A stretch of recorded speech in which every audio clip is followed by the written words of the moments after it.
Actual settlement of Tennessee began in 1769, when William Bean, the first permanent white settler west of the Appalachians, built his cabin on Boones Creek, a tributary of the Watauga River, and started the first permanent white settlement in what is now Tennessee. Several families from North Carolina joined him. It was much before Boone Lake overflowed Watauga River.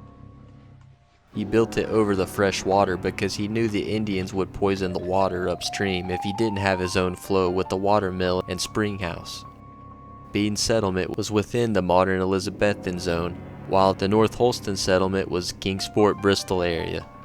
Those in Carter's River Valley lived in Rogersville to the Nolichucky River and were known as the Watauga settlements. The fact that the Wataugans were squatters on Indian land was very clear. They were ordered to remove themselves by Alexander Cameron. They received permission to stay until after the fall harvest. Increasing numbers of long hunters, seeking lands for Henderson and other speculators, came into Tennessee. Back in 1765 and again in 1770, Henry Skaggs passed through the Cumberland Gap and explored the bluffs where Nashville now stands. James Robertson from Orange County, North Carolina moved to the vicinity of Sycamore Shoals on the Watauga River. October 18, 1770, the authorities implemented the Treaty of Lochaber, which established new boundaries between the Indian lands and the white settlers. It granted permission, so the white settlers thought, to white occupation of Kentucky and Tennessee. The Lochaber lines meant pioneers were limited to using the land 6 miles east of Long Island. The Battle of Alamance was fought at Alamance Courthouse, North Carolina, May 1771. A group of Carolina frontiersmen known as Regulators fought and lost a battle with the North Carolina government in protest of unfair taxation. These men, now with the price on their heads, moved across the mountains that King George had said they should not cross. They established new homes in the Watauga area near present-day Rogersville, Tennessee. At the time, they thought this area was part of Virginia.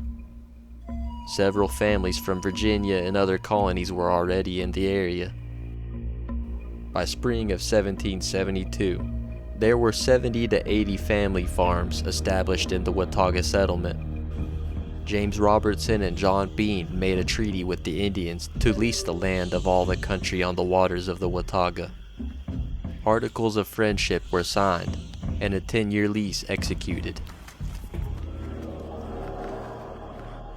Isolated in a mountain wilderness, and almost entirely ignored by North Carolina, the people of the Watauga settlement soon felt the lack of organized government. In 1772, they formed the Watauga Association and elected 5 magistrates to make and administer law. The records of the association are lost and little is known about it. One of the earliest independent governments west of Appalachians.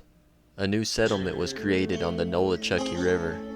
This is the first written constitution in America of a free and independent people. Parties led by James Smith, Caspar Mansker, and Isaac Bledsoe extensively explored this region. One of the parties found Timothy de Montbrun, an Illinois Frenchman, operating a trading post in a cave on the Cumberland River. The Treaty of Watauga was held in March 1775, when the Cherokees sold to Richard Henderson and Company the land in Kentucky called Transylvania. The first permanent settlements made in Sullivan County go before the 1760s, by settlers such as Haywood and Ramsey, some local antiquarians. Colonel William Byrd led a colonial expedition into Cherokee country to build Fort Robinson at the Island Flats River Junction in 1761, and introduced white occupation of the area.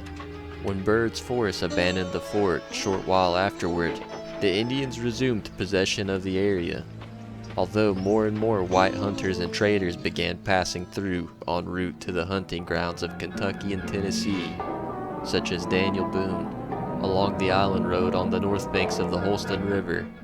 Between 1770 and 1774, 85 families settled at Fall Creek. Some cabins hugged the Lochaber line 6 miles east of Long Island. Amos Eaton of South Carolina had corn rights to a 900-acre plantation on both sides of the Island Road at the headwaters of Fall Creek, up the south side of Chestnut Ridge, which was called Eaton Ridge back then. In 1773, Fincastle County of Virginia built a road through southwest Virginia and the Reedy Creek settlement called Reedy Creek Road. The eastern section is still Reedy Creek Road. The remainder is now Bloomingdale Pike. Reedy Creek Road followed much of the Great Indian trading path. As settlers claimed the area, the Great Indian Warpath was utilized as a stagecoach route from Knoxville to Kingsport.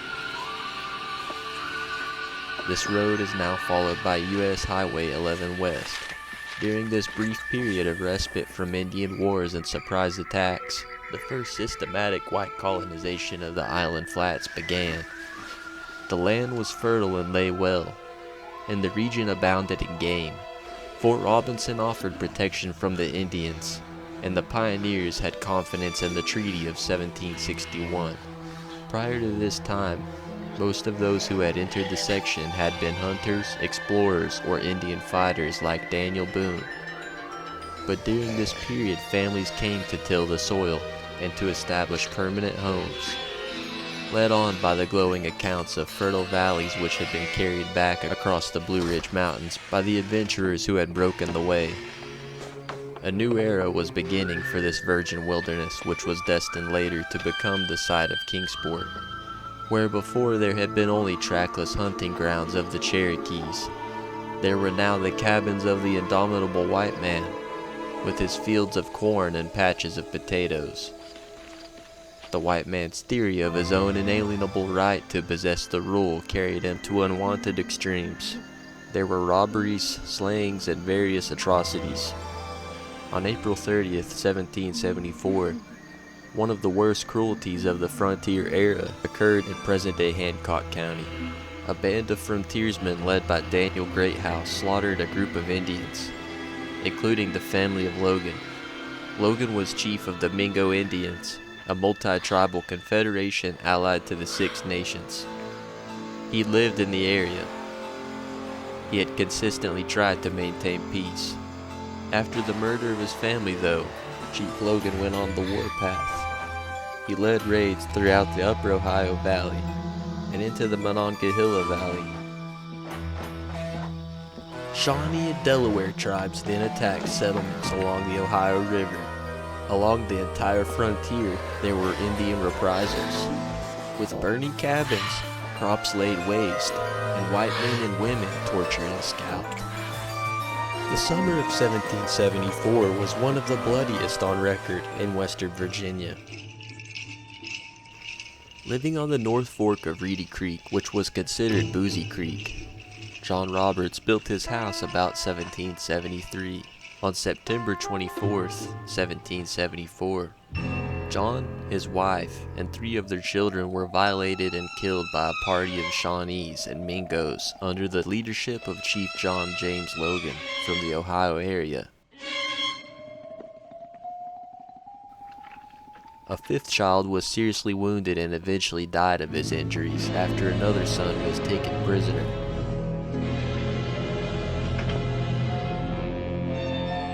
The Indians left a note for ransom, and he was eventually returned in an exchange.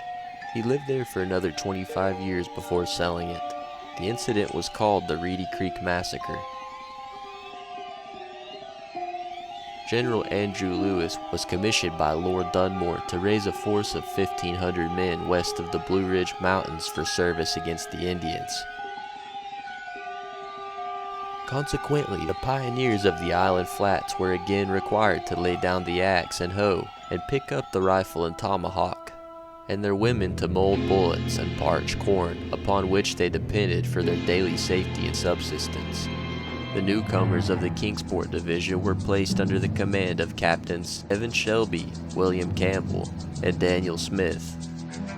Men from the Holston Valley helped to defeat the Indian towns in Ohio.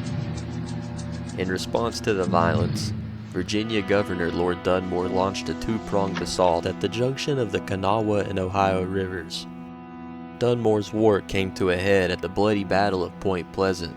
where, that October, Virginia militia defeated an army of 1,200 Indian warriors led by Chief Cornstalk. The Indians were decisively defeated and were driven across the Ohio, where a number of their villages were destroyed. And as usual, the peace treaty was arranged, and the Island Flat pioneers returned to their homes and cultivated fields. Logan skipped the subsequent peace negotiations, but delivered to John Gibson a famous speech that was later quoted by Thomas Jefferson. In it, Logan grieved for his family and asked poignant, lingering questions about the treatment of Indians. While Richard Henderson of Transylvania Company was still negotiating with the Cherokees for their Kentucky land, he sent Boone with 30 axemen to open the trail that was to gain fame as the Wilderness Road. Boone's trail making began at Long Island on March 10th, and 2 weeks later his party reached the Kentucky River, having marked the way that was to lead 200,000 immigrants to Kentucky within the next 20 years.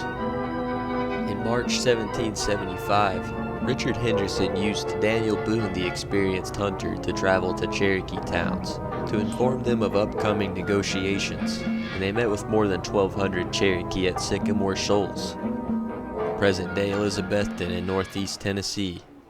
Present were Cherokee leaders such as Attakullakulla and Oconostota. This was contrary to the wishes of the younger warriors.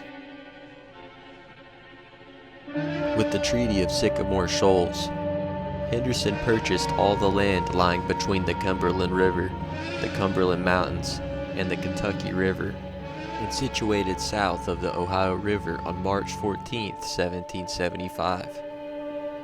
This cut the Cherokees off from the Ohio River and all their rich Kentucky hunting grounds. The Transylvania Company had neither the right, charter, power, nor sovereignty to make a treaty. This was not really a treaty, since the Cherokee Indians sold him the land and he received a deed.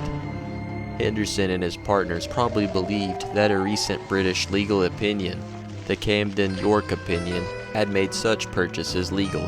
In fact, the Transylvania Company's purchase was in violation of both Virginia and North Carolina law, as well as the Royal Proclamation of 1763, which prohibited private purchase of American Indian land and in the establishment of any non-crown sanctioned colony. Indian treaties were disavowed by some of the chiefs. A minor Cherokee chief, Dragging Canoe, refused to sign, endorse, or obey the Treaty of Sycamore Shoals, although his father, Attakullakulla, was an orator known for his maturity, wisdom, and graciousness. Attakullakulla's father was Old Hop, who was also diplomatic. Old Hop's grandson, Dragging Canoe, left the Sycamore Shoals treaty grounds and took those who were loyal to him and his way of thinking into southeastern Tennessee. This group came to be called the Chickamauga, after the name of the creek nearby.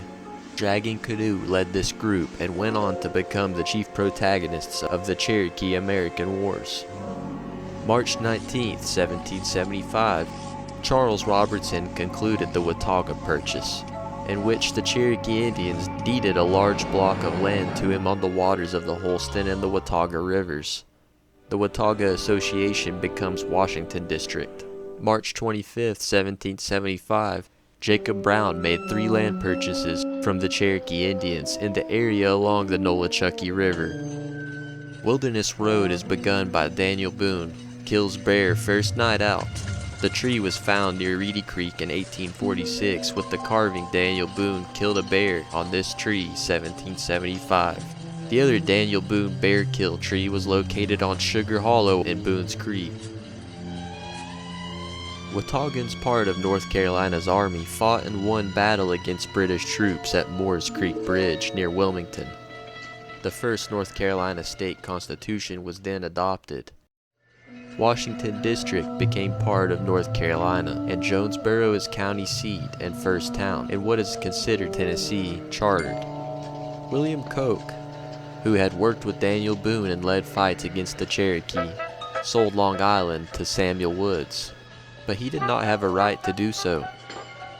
1775. British soldiers fired on Patriot Minutemen of Lexington and Concord. The American Revolutionary War begun. The British government having determined, as early as June 1775, to call in the Indians against the Americans. Supplies of hatchets, guns, and ammunition were issued to warriors of all tribes, from the Great Lakes to the Gulf. Bounties were offered for American scalps brought to commanding officer at Detroit or Oswego. The Cherokee and Creek Indians sided with the British, and with the final severance came, they threw their whole power into the British scale, hoping to expel American colonists from their territory. They would regret this decision, because in this war, as with any other, to the victor belongs the spoils.